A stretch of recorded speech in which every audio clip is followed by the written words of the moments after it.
Oh, thanks, Michael. We love our pets. There's no doubt about it. We give them names, lots of love, and admit it, we ought to give them funny voices if they could talk. I can't even picture my dog's voice, but you have an idea?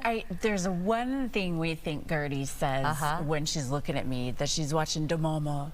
That she thinks of me as De Mama. All right, there you have it. I don't know. That's probably not what her voice would be. But the thing is, though, they have their own language. It's just that we need to interpret it. So we're decoding our dogs to find out what are they thinking and trying to convey to us. So we have Whitney Miller, who is the Chief Veterinarian over at Petco, to give us like a peek inside their minds. So thank you for the time here. Let us know how do they communicate with us? What are they using? Yeah, so it's great to be here. Thanks for having me. And definitely our dogs obviously can't talk to us, so a lot of times they're expressing themselves through their behavior and their actions. And I think first up is to just not overthink it. I mean, you know your pet the best, and so you're going to get used to the different things that they do when they're happy or when they're tired or when they're excited. And you just have to pay attention to those behaviors so that you are in tune with their day-to-day behaviors so that you can recognize when things maybe are off kilter for your pet. But definitely our pets are talking to us every day through their actions and their behaviors. Now, Petco has a guide, which we're seeing now. We're about to show you. What we think they might want isn't necessarily the case. For instance, tail wagging, we're always thinking, oh, they're so happy to see me, but that doesn't always mean it's a good thing.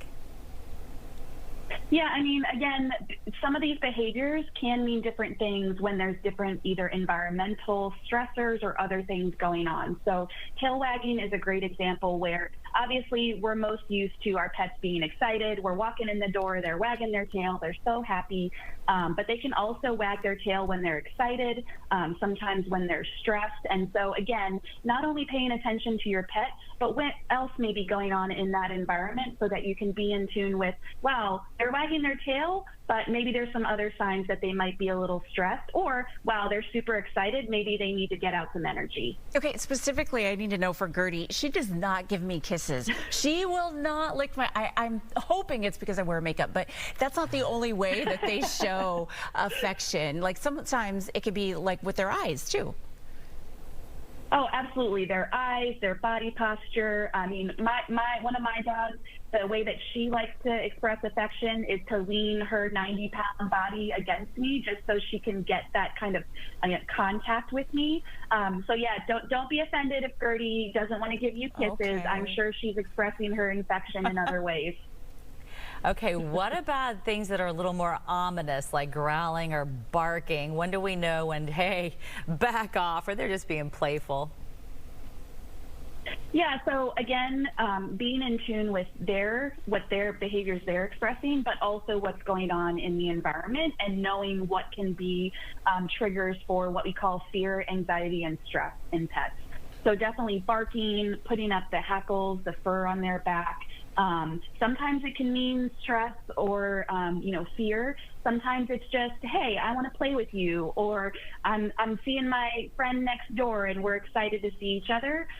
So knowing kind of what environmental triggers there are for them. And if you're not sure, it's best to err on the side of caution. If your pet is showing any of the signs of, barking, growling, hackles up, ears back, tail down, any of those things, and you're not quite sure if it's excited or stressed or fear, definitely help them exit the situation just to be safe so that they're not put in a more uncomfortable position.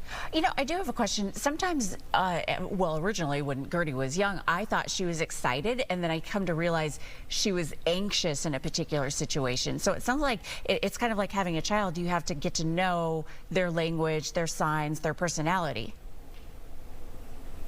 Absolutely, that's so right. And just like you experienced with Gertie, whether we're getting a puppy when they're little, or like, I adopted my dog when she was already 2 years old. So, a puppy's going to have still that kind of learning of their kind of behavioral path versus bringing an adult dog into your home where they might already have some kind of pre-established triggers, again, for fear, anxiety, and stress. So you just need to kind of watch them in those situations. And again, make sure you don't put them in a situation that you can't exit them from quickly as you're learning, wow, maybe that isn't excitement, maybe that is anxiety, because you know, a lot of times, example, when they're in an anxious situation, and I'm not sure if this is how Gertie is, they might not seem super anxious in the moment, but you start to see some of those subtle signs. And then when you take them away from that stressor, they might be shaking, they might be cowering. That's when they start to show, you know, really show that that was an anxious situation for them. So also a key is not just in the moment, but as you leave that situation, if they're pulling to get back, if they want to say, hey, I wanted to play with that dog, you know, that's probably something that was actually an excitement moment for them versus stress. Or once you leave, they're like, oh, I'm so glad I'm gone, and I'm shaking a little bit.